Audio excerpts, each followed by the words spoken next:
Well, let's see. Si, senor, hasta la vista. Oh, boy, so much to learn. It's just unbelievable. But, look at those fantastic words. Cool cat. Go into a restaurant and what are you enjoy doing here? What are you doing? Oh, hello, amigo. I thought it might be well to just sort of brush up in case I ever might take a trip down to Mexico. I was there once. I had such a fantastic time. But there were a few little expressions. How did you know? How did I know what? That's exactly what we're going to do. What?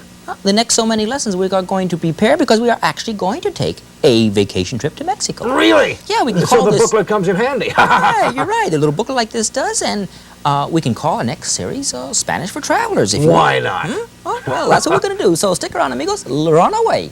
Si, senor. Yo Hablo, a new approach to speaking Spanish. It's fun and it's easy. I'm your host, Bill Fryer, from the Air University. And this is my friend and confidant, Senor Cool Cat, brought to life by Tom Ryan. With Priscilla Delano from Mexico City as La Señorita Guapa.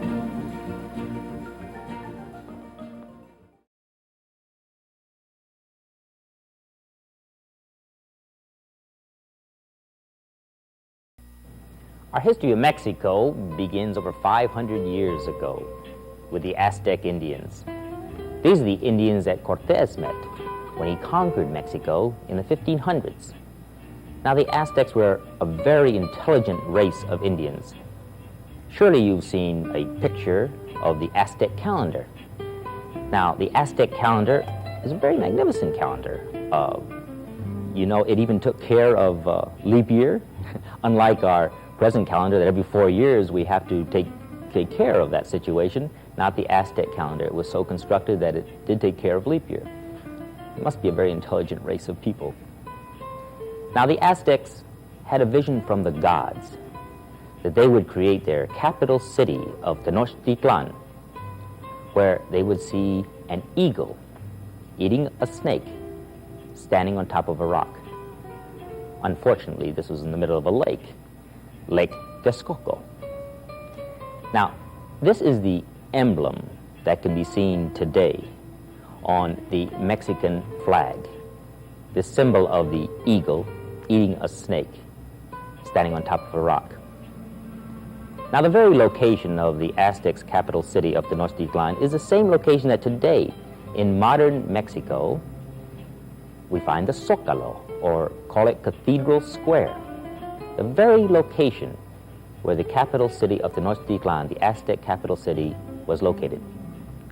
Now, on one side of this Cathedral Square, we find the Catedral de Mexico, the Cathedral of Mexico. Now, note the Mexican flag flying proudly on the mast. On another side of Cathedral Square, we find the Palacio Nacional, the National Palace. And it's from the balcony of this palace that every year, on the 15th of September at midnight, the president comes out and in front of a large throng of people, a very crowded throng of people, he repeats a scene that was created in 1810 when Miguel Hidalgo fought with the Mexican people for the independence from Spain. They create the scene what they call the grito, the shout for independence. Viva Mexico, long live Mexico, and Viva Miguel Hidalgo. Now, these scenes at the Zócalo, you want to check your schedule because they're a beautiful sight to behold at night. Now, here we see a scene of the Palacio Nacional lit at night. Truly a magnificent sight. As magnificent as the Catedral de Mexico lit at night, as we see here. Now, it's truly a must that you must put on your calendar. Check your schedule. Nothing more beautiful than the Zócalo lit at night. Now, let's go a little bit outside of Mexico. Let's go visit the pyramids, the pyramids. No, we're not in Egypt. There are pyramids in Mexico. And here we see a view of the Pyramid of the Sun. You know, you can actually walk up the side of that pyramid. Now, don't try to do it the first day you get down to Mexico because, you know, you're at 7,000 feet plus. But you do want to go visit the pyramids.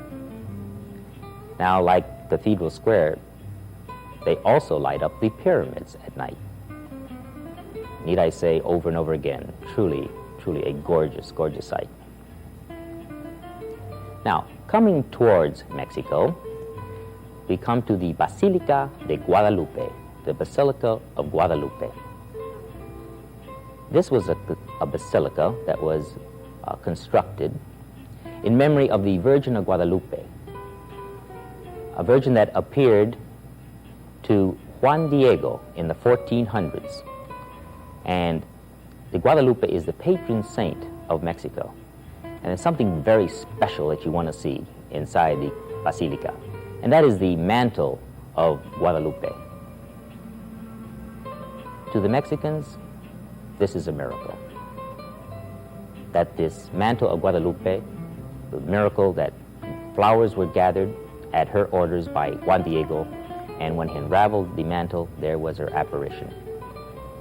Truly a miracle, and it also was the flag used by the Mexican people in their fight for independence from Spain. Now we're back in the city of Mexico, and we're walking up the Paseo de la Reforma. And the first thing that you will see, of course, is the angel monument, El Monumento Ángel. Now, this is a monument, again, to the independence I spoke about, that independence in 1810 from Spain. And that golden statue at the top of the Ángel, you just can't miss it.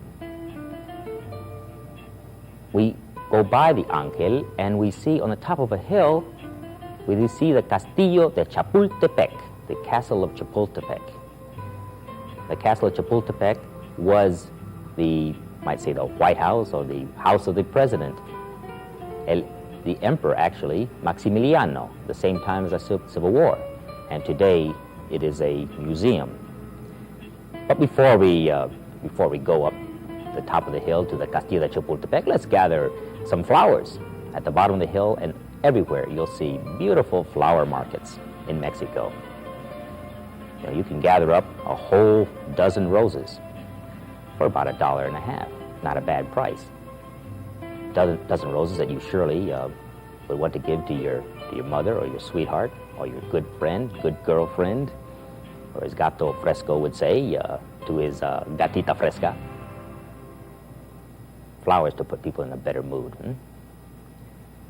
Let's visit the Castillo de Chapultepec, and as we come in the front door, the entrance, this is the view that we will see of this Castillo de Chapultepec. But also, it's a location that you will have a beautiful view of Mexico as we see here from the balcony. Una vista magnífica, a magnificent view. Now, I mentioned that word Chapultepec. Now, surely you've heard of Chapultepec, and you think of Chapultepec Park. Now, Chapultepec Park is more than a park. It's an amusement park, and it has everything. Here we see one of the lakes, one of the lagos that they have in Chapultepec Park. And on Sunday afternoon, you'll see many, many rowboats. It'll seem like the whole population of Mexico has gathered at Chapultepec Park. It's a very, very popular thing with the Mexican people. They really believe in their parks. While you're in the Parque de Chapultepec, you cannot resist going by and visiting the Museo de Antropología. And here we'll see the entrance to the Museo de Antropología. We see the multi-ton monument or statue, whatever we call, to the goddess of rain, the god of rain, Tlaloc. This is a multi-ton piece of rock that was moved many, many miles when, from back in the hills where they found this big piece of rock, when the Museo de Antropología was finished in 1964, and it stands very proudly at the entrance to the Museo de Antropología. And here we see actually the actual entrance, Museo de Antropología, the Museum of Anthropology. Now, you cannot expect to see the entire museum in one day. Truly, truly, this is one of the most magnificent museums in the entire world. In it, you will see recreations, examples of the history of Mexico, past, present, and in the future. It is a must that you should plan to spend several days viewing or going through the Museo de Antropología. And the Mexican believes it, and it's around the world, as I said before, and I can't repeat enough, one of the most magnificent museums in the entire world. Now, we'll leave our view of Mexico of old with something very special. It's the Plaza de Tres Culturas, the square of three cultures. And if you look closely at this view, you will see the foundation of Mexico. First, you see the Aztec ruins. And from these very rocks, the church, of Spanish culture, was created. So it shows the comparison of the Spanish taken from the Aztec. And looking over all of it, we see in the background Mexico of modern age, El México Moderno, the Plaza de Tres Culturas in one spot, surely a must. Now, that's a very brief view of Mexico of old. I hope it's enough of an insight to give you an idea what Mexico is all about. We hope in this entire series that we will continue to give you more insight to Spanish-speaking people and to various countries.